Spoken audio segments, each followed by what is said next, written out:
الرجیم بسم اللہ الرحمن الرحیم اننی انا اللہ لا الہ الا انا فاعبدونی واقیموا الصلاۃ لذکری، بے شک میں ہی اللہ ہوں، بس میری عبادت کرو اور میرے ذکر کے لیے نماز قائم کرو۔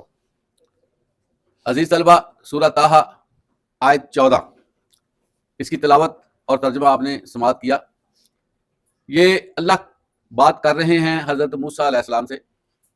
موسیٰ علیہ السلام اللہ تعالیٰ کے جلیل القدر پیغمبر، اولو العزم رسول گزرے ہیں، اور صاحب شریعت آپ علیہ الصلوۃ والسلام، آپ پر کتاب نازل ہوئی تورات، اور آپ علیہ السلام اللہ تعالیٰ کے ہاں بڑے ہی مقبول تھے۔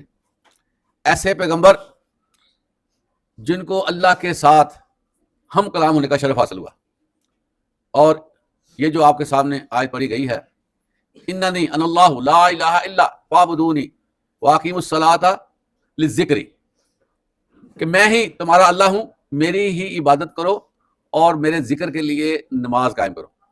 عزیز طلبہ، اس آیت میں دو طرح کے میسج ہمارے سامنے ہیں۔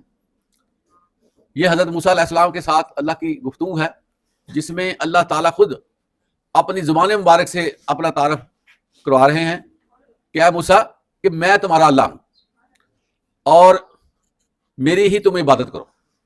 سب سے پہلے تو عزیز طلبہ یہ پیغام ہمارے سامنے آتا ہے کہ اللہ تعالیٰ خود اپنی زبان مبارک سے فرما رہے ہیں کہ میرے سوا کوئی معبود نہیں ہے، میرے سوا کوئی عبادت کے لائق نہیں ہے، میرے سوا کوئی ایسی ہستی نہیں ہے جس کے سامنے جھکا جائے، جس کے سامنے آس و امید رکھی جائے۔ سارے معاملات کا رب میں تمہارا، تم میرے ساتھ رابطے میں رہو۔ اسی طرح یہ فرمایا کہ تم میری جو ہے نا عبادت کرو۔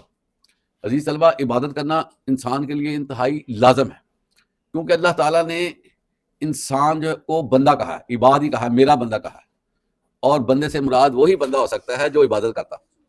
وہ شخص بندوں کی صف میں نہیں آئے گا جو اللہ کی عبادت نہیں کرتا۔ اب ہم نے بھی یہ اپنے آپ کو دیکھ لینا ہے کہ کیا ہم بندوں میں شمار ہو رہے ہیں یا نہیں۔ اگر اللہ کی ہم عبادت کرتے ہیں، اللہ کے ساتھ ہم رابطے بناتے ہیں، اللہ کو اپنا معبود حقیقی مانتے ہیں اور اس کے حکموں پر ہم چلتے ہیں، تو لازمی طور پر ہم اللہ کے ہاں اللہ کے بندے شمار ہوں گے۔ اگر ہم نے صرف زبانی کلامی جمع خرچ کیا اور اللہ کے احکامات سے روگردانی کی، وائلیٹ کیا، اور ہر چیز میں سستی کا مظاہرہ کیا، اور یہی سمجھتے رہے کہ ابھی وقت ہے، ابھی وقت ہے، تو ایسے لوگ جو ہیں اللہ تعالیٰ کے ہاں ان کی کوئی پذیرائی نہیں ہونی، اور وہ اللہ کے بندے کہلانے کے اہل بھی نہیں ہوں گے۔ اس لیے پہلی آیت کا جو میسج ہے وہ یہی ہے، فاعبدونی، میری عبادت کرو، میرے ساتھ ریلیشن شپ ڈیولپ کرو، مجھے اپنا معبود حقیقی تسلیم کر کے سارے معاملات میرے ساتھ وابستہ رکھو۔ دوسری بات عزیز طلبہ، واقیموا الصلاۃ للذکری، نماز قائم کرو میرے ذکر کے لیے۔ عزیز طلبہ، قرآن مجید ذکر عظیم ہے، اسی طرح جو نماز ہے اللہ تعالیٰ نے اس کو ذکر ڈکلیئر کیا ہوا ہے کہ یہ ذکر ہے۔ اور عزیز طلبہ، یہ جو نماز ہے نا، یہ کائنات کی یونیک عبادت ہے، جس میں عبادات کی ساری چیزیں ایک ہی ایکٹ میں آ جاتی ہیں۔ انسان جو ہے اللہ کی تعریف بھی کرتا ہے، اس کے سامنے کھڑا بھی ہوتا ہے، اور اس کو رکوع بھی کرتا ہے، جھک جاتا ہے، اور سجدہ بھی کرتا ہے، پھر اللہ تعالیٰ کے ساتھ ہم کلامی بھی کرتا ہے۔ نماز اللہ کے ساتھ بات کرنے کا بہترین طریقہ ہے، اور جب بندہ نماز کے لیے کھڑا ہو تو اس کو ایسے ہی سوچنا چاہیے کہ میں اپنے رحمان آقا سے بات کر رہا ہوں، پھر ہی وہ نماز کا حق ادا کر سکتا ہے۔ اسی طرح آپ دیکھیں سورہ فاتحہ ہے، جس میں اللہ کی تعریف کے بعد اللہ سے یہ گزارش کی جاتی ہے کہ یا اللہ ہمیں سیدھے راستے پہ رکھ، اور ہمیں ان لوگوں سے بچانا جن پر تو غضبناک ہوا، جو گمراہ ہوئے۔ اس کے بعد عزیز طلبہ، اللہ تعالیٰ کی تعریفیں ساتھ ساتھ چلتی ہیں رکوع اور سجود میں، اور اتحیات میں ہم اللہ کی تعریف، آپ صلی اللہ علیہ وسلم پر درود، اور پھر اپنے لیے، والدین کے لیے، اہل ایمان کے لیے ہم دعائیں کرتے ہیں۔ تو ایک نماز جو ہے وہ اتنی اہم ہے کہ جس میں عبادات کے جتنے بھی مراحل ہیں سارے ایک عبادت میں آ جاتے ہیں۔ اس لیے اللہ تعالیٰ فرما رہے ہیں واقیموا الصلاۃ للذکری، نماز قائم کرو میرے ذکر کے لیے۔ تو ہمیں اس کے بارے میں غور کرنا چاہیے کہ پہلی وحی ہے حضرت موسیٰ علیہ السلام کے لیے، پہلی وحی ابھی آغاز ہو رہا ہے نبوت کے حوالے سے، اور اللہ تعالیٰ نے اپنا تعارف کروایا ہے، ساتھ ہی اپنے نبی کو کہہ دیا کہ تم نماز قائم کرو۔ تو آپ دیکھیں کہ نماز کی کتنی اہمیت ہے کہ ابھی گفتگو کا آغاز ہے، نماز کا حکم ہو گیا. ہم نے عزیز طلبہ دیکھنا ہے کہ کیا ہم نماز پڑھتے ہیں، کیا ہم اللہ کے ذکر کے لیے اپنے آپ کو تیار کرتے ہیں، یا اللہ کا کھاتے ہیں، اللہ کا پیتے ہیں اور اللہ کو بھول جاتے ہیں. اگر اس کیفیت میں ہم ہیں تو بتائیں ہم اللہ کے بندے کہلوانے کے مستحق ہیں؟ کسی طور پر نہیں ہیں، کیونکہ اللہ تعالیٰ نے ہمیں اپنی لسٹ سے کاٹ دینا ہے کہ اگر ہم نے نمازیں نہ پڑھی.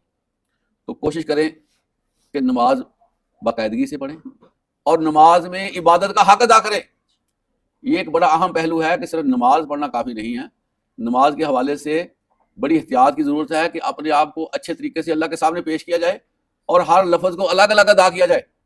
دیکھنے میں آیا ہے کہ اکثر لوگ سپیڈ کرتے ہیں اور جلدی جلدی نماز پڑھ کے فارغ ہو جاتے ہیں، اور یقینی طور پر ان کو خود نہیں پتا ہوتا ہم کیا پڑھ رہے ہیں، اور جلدی جلدی پڑھ کے وہ کہتے ہیں ہم نے نماز ادا کر لی. اب نماز بے حیائی برے کاموں سے روکتی ہے. ایک بندہ نماز بھی پڑھتا ہے تو اس کے اندر تبدیلی کیوں نہیں پیدا ہوتی؟ اس سوال کا بھی یہی جواب ہے کہ وہ نماز کو صدق سے نہیں پڑھتا، اس کا حق ادا نہیں کرتا. وگرنہ نماز پڑھے بندہ اور پھر 2 نمبری کرتا پھرے، یہ ممکن نہیں ہے. کیونکہ نماز میں جو چیزیں پڑھی جاتی ہیں جب بندہ اس پہ غور کرتا ہے اس کو خود خیال آتا ہے کہ میرا رب تو میرے ساتھ یہ باتیں کرتا ہے، میں تو رب کے ساتھ یہ بات کر کے آیا ہوں، یہ وعدہ کر کے آیا ہوں، اور پھر میری گفتگو میں یہ غیر معیاری الفاظ کیوں استعمال ہو رہے ہیں، میں کیوں غلط باتیں کر رہا ہوں. اس کو خیال آنا شروع ہو جاتا ہے، اس کی آنکھ میں حیا آنا شروع ہو جاتا ہے، اس کے قول و فعل میں مطابقت آنی شروع ہو جاتی ہے، پھر وہ سیدھا چلتا ہے. وگرنہ نمازیں پڑھی جائیں لیکن اس کو سمجھا نہ جائے تو پھر بندے کے اندر تبدیلی واقعہ بھی نہیں ہوتی ہے. اس لیے نماز کے حوالے سے بہت زیادہ تاکید ہے، پڑھنے کے حوالے سے اور خوبصورت پڑھنے کے حوالے سے، اور رکوع و سجود، پیار محبت اور اچھے طریقے کرنے کے حوالے سے ہمارے پاس بہت زیادہ ہدایات ہے. اللہ تعالیٰ ہمیں 5 وقت کی نماز خوبصورت طریقے سے اور اچھے طریقے سے پڑھنے کی توفیق عطا فرمائے. واخر دعوانا الحمدللہ رب العالمین.